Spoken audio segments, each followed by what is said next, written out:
Okay, next type 2 பாருங்க. Type 2 இப்போ நம்ம பார்த்தது ப்ரீவியஸா பார்த்தது ரெண்டுமே டைப் 1 ப்ராப்ளம். நெக்ஸ்ட் டைப் 2னா அது எப்படி இருக்கும்னு சொல்றேன். If the discrete random variable follows normal distribution.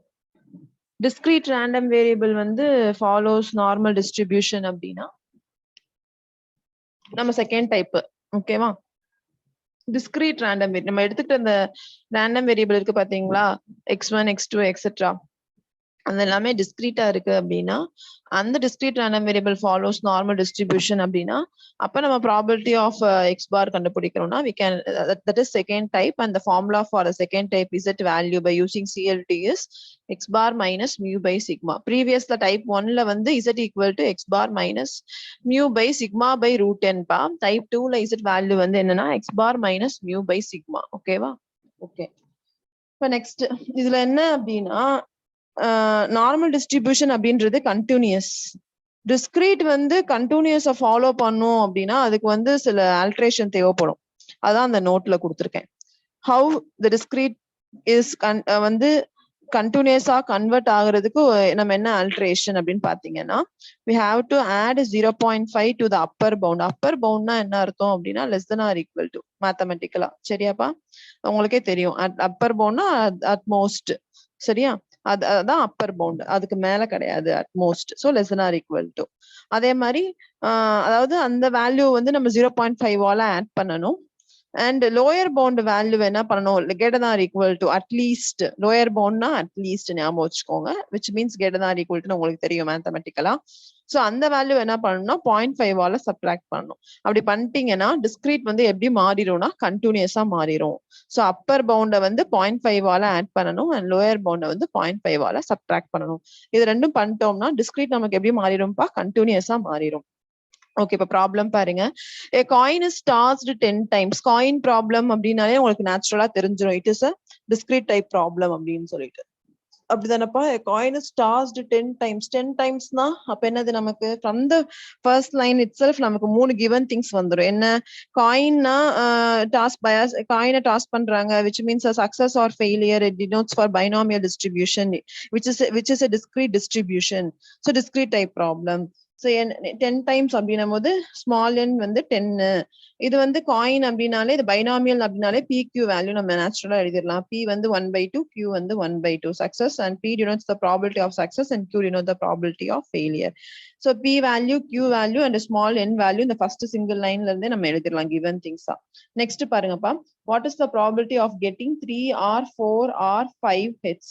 அப்ப நேச்சுரலா அதை நம்ம எழுதும் போது என்ன எழுதுவோம், டிஸ்கிரீட்டா எழுதும் போது P of x equal to 3 plus P of x equal to 4 plus P of x equal to 5. அப்படிதானே நம்ம டிஸ்கிரீட்னா ப்ராபபிலிட்டி எழுதுவோம்.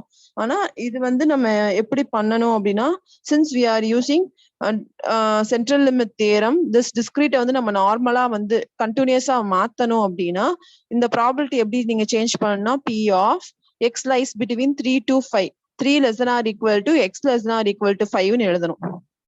நார்மலா பாத்தீங்கன்னா இந்த ப்ராப்ளம்ல சென்ட்ரல் லிமிட் தியரம்ன்ற வார்த்தை இல்ல. Using central limit theorem probability கண்டுபிடிங்க அப்படின்ற வார்த்தை இல்லைன்னா இது டிஸ்கிரீட் டைப் ப்ராப்ளம். ப்ராபபிலிட்டி வந்து நீங்க P of x equal to 3 plus P of x equal to 4 plus P of x equal to 5 அப்படிதான் கண்டுபிடிக்கணும்.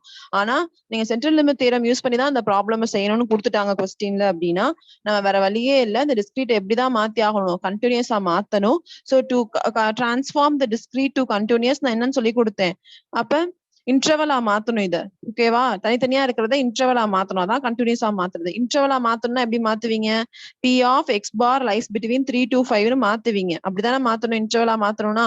ஆனா திஸ் இன்டர்வல் வந்து இட் இஸ் இன்கரெக்ட்.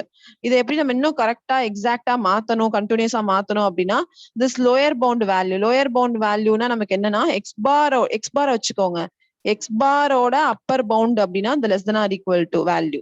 இந்த எக்ஸ் பாரோட லோயர் பவுண்ட்னா greater than or equal to value.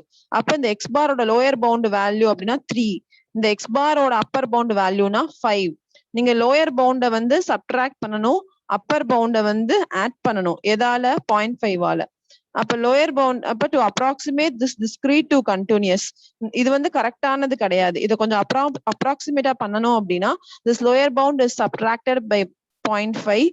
So 3 minus 0.5 is 2.5 and this upper bound 5 is added to 0.5, which means 5 plus 0.5 is 5.5. அப்ப approximate பண்ணிட்டீங்கன்னா probability என்ன value கிடைக்கும்பா? P of 2.5 less than or equal to x bar less than or equal to 5.5. இதோட probability value கண்டுபிடிக்கணும். புரியுதா? கொஸ்டின்ல என்ன கேட்டிருக்காங்களோ டிஸ்கிரீட்ட இந்த மாதிரி கண்டினியூஸா மாத்தி அதை இன்னும் கரெக்டா அப்ராக்சிமேட் பண்ணோம் அப்படின்னா லோயர் பவுண்ட 0.5 நம்ம மைனஸ் பண்ணோம், அப்பர் பவுண்ட 0.5 பிளஸ் பண்ணோம்னா நமக்கு கரெக்டா அது வந்துடும். ஸோ இதோட ப்ராபிலிட்டி வேல்யூ நம்ம கண்டுபிடிக்கணும். ஸோ இதோட ப்ராபிலிட்டி வேல்யூ கண்டுபிடிக்கணும் அப்படின்னா என்ன பண்ணணும்? நம்ம எக்ஸ் பாரை வந்து இசட்டா மாத்தணும் சிஎல்டி யூஸ் பண்ணி. ஸோ இது வந்து டிஸ்கிரீட்ல இருந்து பண்ற ப்ராப்ளம்ன்றனால it belongs to type 2 CLT model. So Z value is x bar minus mu by sigma. So when x bar equal to 2.5 இதுல போய் சப்ஸ்டிட் பண்ணி and given அப்புறம் ரொம்ப முக்கியமானது என்ன அப்படின்னா மியூ சிக்மாலாம் உங்களுக்கு இந்த ப்ராப்ளம்ல டைரக்டா கொடுக்கலப்பா. மியூ சிக்மா டைரக்டா கொடுக்கல அப்படின்னா நம்ம தான் கண்டுபிடிக்கணும். எப்படி கண்டுபிடிக்கிறது? மீன் மியூனா அந்த மீன் வந்து இது பைனாமியல் ப்ராப்ளம்னா mean of binomial is NP. ஞாபகம் வச்சுக்கோங்க. மீனா தெரியும்ல, மீன் ஆஃப் பைனாமியல் இஸ் NPனா mean of normal is mu. அப்ப அந்த இதோட மீனையும் நீங்க ஈக்குவல் பண்ணீங்கன்னா mu equal to NP. N value கொடுத்துருக்காங்க 10, P வேல்யூ 1/2. ஸோ பண்ணா மியூ வேல்யூ 5ன்னு கிடைச்சிரும். சிமிலர்லி சிக்மா கண்டுபிடிக்கணும். சிக்மா கண்டுபிடிக்கணும்னா வேரியன்ஸ்ல இருந்து கண்டுபிடிக்கலாம். ஏன்னா நமக்கு வேரியன்ஸ் ஆஃப் பைனாமியல் தெரியும். Variance of binomial is NPQ. அப்ப n தெரியும், p தெரியும், q தெரியும். எல்லாத்தையும் சப்ஸ்டிட் பண்ணா நமக்கு வேரியன்ஸ் கிடைச்சிரும். வேரியன்ஸ் வேல்யூனா sigma square value. So sigma square value is 2.5. So from the sigma square value நம்ம சிக்மா கண்டுபிடிச்சிடலாமா? ஸ்கொயர் ரூட் எடுத்தீங்கன்னா 1.58. இது வந்து இந்த சிக்மா ஸ்கொயர்ன்றது வேரியன்ஸ் ஆஃப் நார்மல், இந்த NPQன்றது வேரியன்ஸ் ஆஃப் பைனாமியல். நார்மலையும் பைனாமியலையும் ஈக்குவல் பண்ணி சிக்மாவோட வேல்யூ 1. நமக்கு தேவை மியூ அண்ட் சிக்மா வேல்யூ. சரியா? From the binomial using normal mu and sigma கண்டுபிடிச்சிட்டோம். அந்த மியூ அண்ட் சிக்மாவை எடுத்துட்டு போய் இந்த இசட்ல நீங்க சப்ஸ்டிட் பண்ணிட்டீங்க அப்படின்னா இசட் வேல்யூ வந்து when x bar equal to 2.5 Z value is minus 1.58. when x bar equal to 5.5 Z value is 0.316. அப்ப நம்ம என்ன ப்ராபபிலிட்டி கண்டுபிடிக்கணும்? P of minus 1.58 less than or equal to z less than or equal to 0.316 கண்டுபிடிக்கணும். இப்ப இது எப்படி மாத்துவீங்க? P of minus 1.58 less than or equal to z less than or equal to 0 plus P of 0 less than or equal to z less than or equal to 0.32. இந்த மாதிரி மாத்திட்டு so from the table value இதெல்லாம் உங்களுக்கு பண்ண தெரியும்ல, இது பாசிட்டிவா மாத்திருக்கேன். So எப்படி மாத்தணும்? பாசிட்டிவானா 0 less than or equal to z less than or equal to 1.58. since it is symmetrical இப்படி மாத்திக்கலாம். இதோட வேல்யூ டேபிள் வேல்யூல இருந்து இதோட 1.58க்கு டேபிள் வேல்யூ பாத்தீங்கன்னா 0.4429, 0.32க்கு டேபிள் வேல்யூ பாத்தீங்கன்னா 0.1255, ஆட் பண்ணா 0.5684. இதான் நம்மளோட ரெக்வயர்டு ப்ராபபிலிட்டி. ஓகேவா? நெக்ஸ்ட் ப்ராப்ளம் பாருங்க. இதே மாதிரிதான் ஹோம்ஒர்க்கா எடுத்துக்கோங்க. நான் என்னென்ன செய்யணும்னு மட்டும் சொல்லிடுறேன். ப்ரீவியஸ் ப்ராப்ளம் மாதிரிதான். a coin is tossed 300 times which means small என்னோட வேல்யூ வந்து 300. Find the probability of heads will appear more than 140 times and less than 150 times using CLT அப்படின்னு கேட்டிருக்காங்க. ப்ரீவியஸ் ப்ராப்ளம் மாடல் தான். நம்ம என்ன கண்டுபிடிக்கணும்னா எக்ஸ் பார் வந்து லைஸ் பிட்வீன் 140 to 115 கண்டுபிடிக்கணும். ஸோ 140 to 1 இதுதான் நம்ம கண்டுபிடிக்கணும். X bar lies between more than 140 times and less than 150 times. அதோட ப்ராபபிலிட்டி கண்டுபிடிங்கன்னு அவங்களே கொடுத்துருக்காங்க. So we have to find this P value. அப்ப இது பண்ணணும் அப்படின்னா சின்ஸ் இது காயின்னால இது வந்து binomial problem, discrete model. So we have to approximate this discrete type into continuousனா this lower bound is subtracted by 0.5 and this upper bound is added by 0.5 பண்ணீங்கன்னா நமக்கு this probability வந்து எப்படி மாறிடும்? கண்டினியூஸா மாறிடும். எப்படி மாறிடும்னா P of 139.5 less than or equal to x bar less than or equal to 150.5 நமக்கு வந்து கண்டினியூஸா மாறிடும். இப்போ இதோட ப்ராபபிலிட்டி கண்டுபிடிக்கணும் அப்படின்னா எக்ஸ் பார் இதெல்லாம் இப்ப மியூ சிக்மா தேவைப்படும். நேச்சுரலி n வந்து 300 கொடுத்துட்டாங்க, p 1/2 q 1/2னா ஃப்ரம் த ப்ரீவியஸ் ப்ராப்ளம் நமக்கு mu equal to NP equal to போட்டு மியூ வேல்யூ கண்டுபிடிச்சிடலாம்.